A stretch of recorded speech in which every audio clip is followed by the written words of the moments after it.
नमस्कार। मैं सुनील कुमार आपका स्वागत करता हूं आपके अपने चैनल क्या ऐसा होता है में। दोस्तों, कुंडली में मंगल दोष के लिए सभी लोग उज्जैन में पूजा करने की सलाह देते हैं। माना जाता है उज्जैन में मंगलनाथ मंदिर या फिर पुराना वाला मंगलनाथ मंदिर, यहां पर आप पूजा कराते तो उस पूजा के सर्वश्रेष्ठ फल आपको प्राप्त होते हैं। लेकिन हमें भी सोचना चाहिए, क्या ये बात सही है या लोग हमें मूर्ख बनाते हैं? कहीं ऐसा तो नहीं? क्योंकि बहुत से लोग कहते हैं यहां पे पूजा करिए, बहुत से लोग अपने घर के आसपास बता देते हैं, बहुत से लोग कहते थे भाई उस जगह जाके पूजा करिए। क्या केवल यही एक स्थान ऐसा है जो सर्वश्रेष्ठ है या फिर उससे अलग भी कोई स्थान है जहां पे हम पूजा करा सकते हैं? हमें इसकी गहराई में जाना चाहिए। तो चलो हम आपको ले चलते हैं उस गहराई में जहां पे आप खुद देखेंगे कि क्या मंगल दोष की पूजा उज्जैन में ही करानी चाहिए, और उज्जैन में ही करानी चाहिए तो आखिरकार वजह क्या है, क्यों करानी चाहिए। चलिए दोस्तों शुरू करते हैं। बस ध्यान रखिए, कुछ चीजें आपको दोस्तों ध्यान रखनी चाहिए। एक तो बार बार आप फोन मत करिए, मुझे 2 बार फोन करिए। सबसे पहले जैसे ही आपको कोई जानकारी चाहिए, अगर आपको काल सर्प दोष की पूजा करानी है तो मुझे व्हाट्सएप पे लिखिए काल सर्प दोष। अगर आपको मंगल दोष की पूजा करानी है तो केवल लिखिए मंगल दोष। उसके बाद आपके पास सारी जानकारी पहुंच जाएगी। फिर भी उसके अलावा अगर कोई आपको ऐसा लगता है कि ये चीज मुझे समझ में नहीं आ रही, क्योंकि जो मैं कैलेंडर आपको भेजने वाला हूं अगस्त तक के, उसमें मुहूर्त है, आपकी अर्जी कब लगेगी, कैसे रंग के कपड़े होने चाहिए, पेशी क्या होती है, वो सारी जानकारी दक्षिणा वगैरह सब उस कैलेंडर में लिखी हुई है। इसीलिए आप हमेशा सबसे पहले मुझे व्हाट्सएप करिए और उसके पश्चात 2 बार फोन करिए आप मुझे। एक बार जब आपकी घर से अर्जी लगेगी, अर्जी वाले दिन। दूसरा जब आप उज्जैन या त्र्यंबकेश्वर पहुंच जाते हैं उसके पश्चात मुझे फोन करिए पेशी के लिए कि मुझे पेशी की विधि बताइए। बस इस बात का थोड़ा सा ध्यान रखिए। बाकी अगर आपके पास कुछ ऐसी जन्म कुंडली तो जन्म कुंडली भी भेज सकते हैं, और अगर जन्म कुंडली नहीं तो डेट ऑफ बर्थ मत भेजिए, क्योंकि कुंडली हम लोग नहीं बनाते। अगर कुंडली बनवानी है आपको तो उसके 251 रुपए लगते हैं। ठीक है, अच्छा। तो दोस्तों चलो अब हम चलते हैं उस गहराई में कि हमें यह पता करना है कि उज्जैन में मंगल दोष के निवारण की पूजा कराना सर्वश्रेष्ठ माना जाता है और यहां पे बहुत अच्छे परिणाम भी मिलते हैं। दोस्तों पहले हम बात करते हैं मंगल की। मंगल की उत्पत्ति कैसे हुई? दोस्तों मंगल की उत्पत्ति माना जाता है कि एक दैत्य था जिसका नाम था अंधकासुर।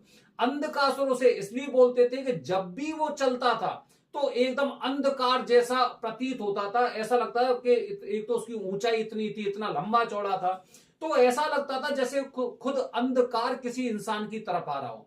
और उसे वरदान था कि उसे केवल वही वही मार सकते हैं, उसका संहार वही कर सकते हैं जिसका ना जन्म हुआ हो ना जिनकी मृत्यु होगी। मतलब एक इनडायरेक्टली रूप में देखें तो भगवान शिव। ठीक है, अब जब उसने सभी लोगों को तंग कर रखा था तो उसे किसी ने कहा था कि सबसे पहले तुम भगवान शिव के भक्तों को मारिए। तो भक्तों को मारते मारते जैसे ही वो अवंतिका नगरी में पहुंचा तो वहां पर भगवान शिव जी ने उसका संहार किया। अच्छा, उस युद्ध में लड़ते लड़ते भगवान शिव जी के मस्तिष्क से, ललाट से पसीने की एक बूंद गिरी थी।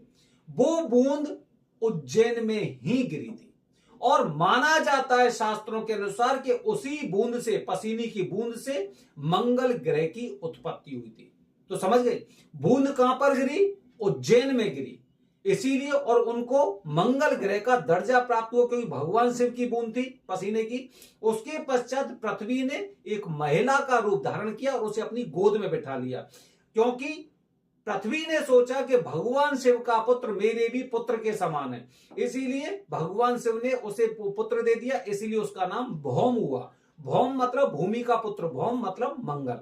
ठीक है, अब ये बूंद कहां पर पड़ी? माना जाता है कि ये बूंद मंगलनाथ मंदिर में काफी लोग कहते हैं जो नया वाला मंगलनाथ है वहां पे पड़ी थी, और काफी लोग ये कहते हैं कि पुराना मंगलनाथ मंदिर है वहां पर पड़ी थी, लेकिन मंगलनाथ में पड़ी थी। तो ये हमें समझना चाहिए। लेकिन अगर हम देखें कि नया वाला मंगलनाथ कितने साल पुराना है और पुराना वाला मंगलनाथ कितने साल पुराना है, तो इससे भी हम एक आइडिया लगा सकते हैं। हालांकि दोनों जगह पूजा करने का विधान है, दोनों जगह पूजा आप कर सकते हैं। ठीक है, अच्छा, एक तो ये वजह हो गई दोस्तों कि मंगल ग्रह की उत्पत्ति उज्जैन में ही हुई थी। ठीक है, यहां पे हुई थी। अच्छा, दूसरी अगर हम बात करें दोस्तों, यहीं पर राहु और केतु की उत्पत्ति भी यहीं पे हुई थी। राहु और केतु का जन्म भी यहीं पे है और माना जाता है क्योंकि भगवान शिव के अवतार है मंगल देव।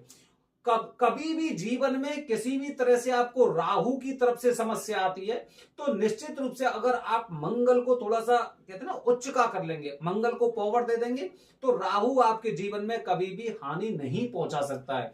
इसीलिए ज्यादातर ज्योतिषी आपको राहु की महादशा होने पर या राहु के अशुभ होने पर या उसके अशुभ परिणाम होने पर मंगल को प्रभावी करने के कुछ उपाय बताते, काफी बताएंगे आपको कि किचन में गैस को जलाते हुए आपको नाश्ता करना है, मतलब अग्नि देखनी है आपको, जो अग्नि मंगल की होती है। मंगल को गर्म ग्रह और लाल ग्रह माना जाता है, ठीक है। तो यहीं पे इसकी उत्पत्ति हुई थी। काफी लोग जब ये मंगल दोष की पूजा करने जाते हैं तो जब भी इन्हें हल्का फुल्का सा कालसर्प दोष से संबंधित या राहु से संबंधित समस्या होती है तो यहाँ पे इसके साथ ही ये पूजा करा लेते हैं। पूर्णतः कालसर्प दोष होने पर महाकाल मंदिर में भी पूजा करा सकते हैं आप, अंगारेश्वर मंदिर में भी करा सकते हैं, मंगलनाथ में करा सकते हैं, ये आपकी ऊपर निर्भर करता है। लेकिन हम यही प्रयास करते हैं कि भगवान शिव के सबसे नजदीक ये पूजा करानी चाहिए।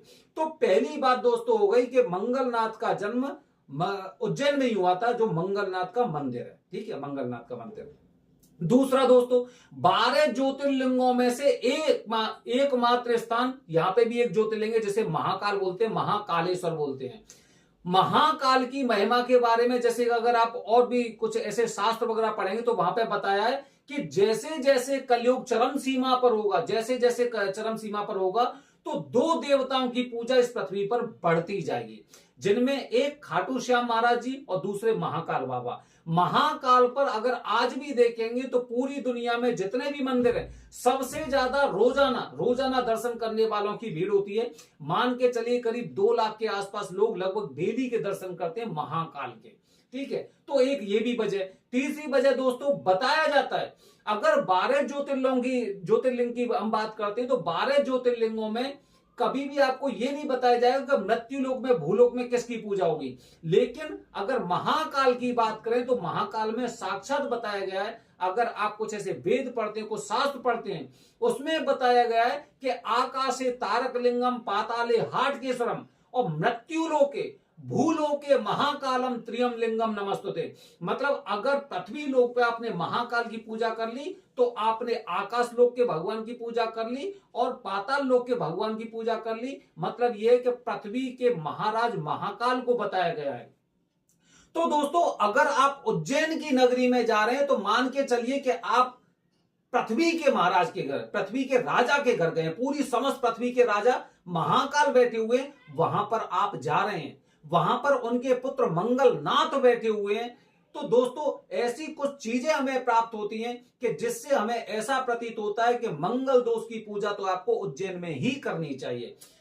ये दोस्तों कुछ वजह हैं, इसके अलावा बहुत और छोटी छोटी ऐसी वजह भी है, जैसे वहां पर दूषण दैत्य आया था, महाकाल स्वयं वहां पे प्रकट हुए थे, इस तरह की चीजें भी हमने यहाँ पर सुनी है। यहाँ पे हनुमान जी महाराज भी आए थे और उन्होंने एक जो क्या बोलते हैं, एक महिला थी, उसका एक भील नाम का बेटा था और उसी ने उसको वरदान भी दिया था, ठीक है। तो इस तरह की काफी कहानियां आपको अवंतिका नगरी के बारे में सुनने को मिल जाएंगी। राजा विक्रमादित्य भी यहीं पे हुए थे, ठीक है। तो दोस्तों, अगर आप मंगल दोष पूजा के लिए, और यही बताया जाता है, अगर कालसर्प दोष की पूजा करने जा रहे हैं तो धीरे धीरे करके उज्जैन में भीड़ बढ़ रही है, उज्जैन में भीड़ बढ़ रही है, क्योंकि इससे पहले तक सारी पूजा घाट पर करा देते थे।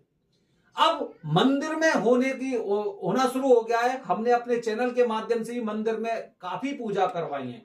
तो यहां पर कराई गई कोई भी पूजा, छोटी से छोटी पूजा, यहां पर बहुत अच्छा फल देती है। पृथ्वी के राजा अवंतिका नगरी में बैठे हुए, यहां पर आप मंगल दोष की पूजा कर रहे हैं, कालसर्प दोष की पूजा कर रहे हैं, कुंडली दोष से संबंधित किसी भी तरह की पूजा कर रहे हैं, 1.25 लाख महामृत्युंजय मंत्र का जाप कर रहे हैं, या लघु रुद्राभिषेक, महारुद्राभिषेक या अति रुद्र कर रहे हैं, तो यहां से अच्छा स्थान आपको मिलने वाला नहीं है। यहां से अच्छा आपको नहीं मिलेगा और तुरंत प्रभाव के लिए लोग यहीं पर पूजा करने के लिए आते हैं। जब भी आप जाएंगे 12 ज्योतिर्लिंगों में घूम के आइए और उसके पश्चात उज्जैन में जाइए, अंतर आपको साफ आपकी नजरों से पता चल जाएगा। निर्भर करता है दोस्तों आपके ऊपर कि आप क्या जानना चाह रहे हो, क्या चाहते हैं। तो दोस्तों अपनी वीडियो के माध्यम से मैंने आपको बताया कि आखिरकार मंगल दोष की पूजा उज्जैन में ही क्यों की जाती है और क्यों करनी चाहिए। अगर वीडियो अच्छी लगी हो तो कमेंट बॉक्स में हर हर महादेव जरूर लिखिए। आने वाली वीडियो में दोस्तों आपको बताने जा रहा हूं, जिन लोगों पे भूत होता है ना, भूत ऐसे लोगों से बहुत ज्यादा प्रसन्न रहते हैं। कहीं आप में वो आदत तो नहीं है। हर हर महादेव, हरिओम।